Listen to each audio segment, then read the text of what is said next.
नमस्कार मित्रांनो, हे शर्ट कट शर्ट आहे. 27 लांबी आहे, 33 छाती आहे, 18 शोल्डर आणि 24 बाही आहे आणि फ्रंटची लुजिंग 11ची आहे. सुरुवातीला आपण आता याची बाही काढणार आहोत. आता बाहीसाठी छाती आणि बाहीची लांबी लागते. 33 छातीनुसार 8.25 घेतलं, बाहीची लांबी 24 नुसार 23 घेतली आणि या ठिकाणी लुजिंगमुळे आपण 6 घेतलेला आहे. आता बाहीची लांबी आणि छातीच्या नुसार बाही काढली जाते. वरती 33 घेतलं. आता हे 33 छातीनुसार या ठिकाणी 4 घेतला आहे.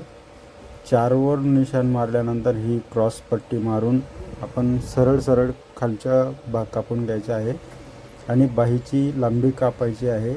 बाहीची लांबी कापल्यानंतर आता या ठिकाणी किनार वगैरे कापून घ्यायचे आहे. त्यानंतर आता बाहीचा जो गड्डा आहे, पुढचा गड्डा आणि मागचा गड्डा, पुढील गड्डा आणि मागचा गड्डा दोन्ही गड्डे काढून घ्यायचे आहेत. आता मागचा गड्डा कापायचा आहे. हे दोन्ही गड्डे कापल्यानंतर सेम यायला पाहिजे. त्यानंतर मागचा गड्डा आपण कापायचा आहे. हा हातची पट्टीचा गड्डा आहे, उलटा सीधाचा निशाण मारला. त्यानंतर आता पुढील फ्रंट आपण काढणार आहोत. शर्टाची लांबी आहे 27, छाती 33, 18 शोल्डर आणि 24ची बाही आहे.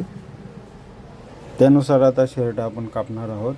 त्यानंतर 2 इंचाचे निशाण मारलेला आहे. आता सरळ पट्टी मारणार आहोत. सरळ पट्टी मारल्यानंतर खालची जी पट्टी आहे ती नॉर्मल क्रॉस करायची असते, अर्धा इंच. त्यानंतर 1.25 इंचची आपण पट्टी घ्यायची आहे. ही 1.25 इंच घेतली. त्यानंतर नॉर्मल क्रॉस करायचा, म्हणजे शर्ट उचकणार नाही. हे शर्ट ढेरीच्या मापचे नाही, 33 छाती आहे फक्त. लांबी घेतली. लांबी घेतल्यानंतर आता लांबीची निशाण मारून घ्यायची आहे. लांबीची निशाण मारल्यानंतर आता ही छातीची आहे.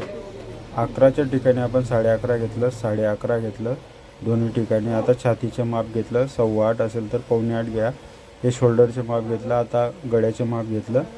शोल्डर आहे 18 असल्यामुळे 9.5 घेतलं. हे निशाण मारून आता आपण कापायला सुरुवात करायची आहे. सुरुवातीला गळा कापला, नंतर आता शोल्डर क्रॉस 1.5 इंच क्रॉस केलं.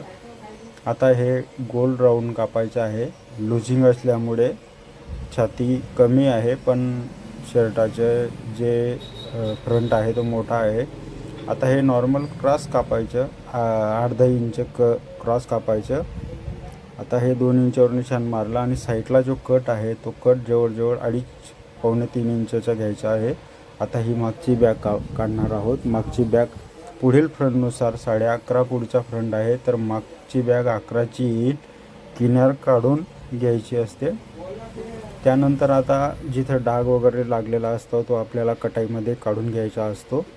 आता या ठिकाणी 11च्या निशाण 2 ठिकाणी मारलेले आहेत. 11चे निशाण मारल्यानंतर आता पुढील जो फ्रंट आहे तो यावर ठेवून यानुसार आता खालची जी पट्टी आहे त्या पट्टीला सुरुवातीला आपण निशाण मारून घ्यायचं आहे. ती क्रॉस मागची देखील आपण क्रॉस काढणार आहोत, म्हणजे शर्ट पुढे उचकणार नाही. सुरुवातीला खालची पट्टी कापली आणि आता वरची पट्टी कापणार आहोत. त्यानंतर आता जो खराब भाग आहे कापड तो काढून घ्यायचा आहे. त्यासाठी ही किनार देखील काढून घ्यायची आहे, म्हणजे जिरवा येत नाही. हे बारीक जे सूत्र आहेत ते आपण लक्षात ठेवून किनार वगैरे काढून या ठिकाणी नाव टाकायचं असतं. तर आता आपण फक्त मागची शोल्डर राहिलेली आहे व मागची शोल्डर आहे 18ची, म्हणून जवळजवळ 20 इंच काढलं. आता तयार आपल्याला 18 यावं म्हणून आता दोन्ही भाग सरळ करून चारही बाजूंनी बरोबर हे करून आपण आता मागची बॅग शोल्डरवर ठेवू. आपण जेवढी शिलाई मारतो तेवढीच बाजू आपल्याला ठेवायची असते. जेवढी आपली शिलाई बसते तेवढीच बाजू आपल्याला ठेवायची आहे. आता पुढचा फ्रंट ठेवायचा आहे. त्यानंतर 4 इंच आपण आता हे कापून 4 इंच या ठिकाणी देखील आणि 9.5 या ठिकाणी 2.5 आणि आता हे 2 इंच मारून आपण क्रॉस पट्टी मारली. आता हा गळ्याचा भाग, आता ही शोल्डर काढणार आहोत. त्यानंतर आता हा मागचा गड्डा या ठिकाणी छाटून घेतला आहे. हे शर्ट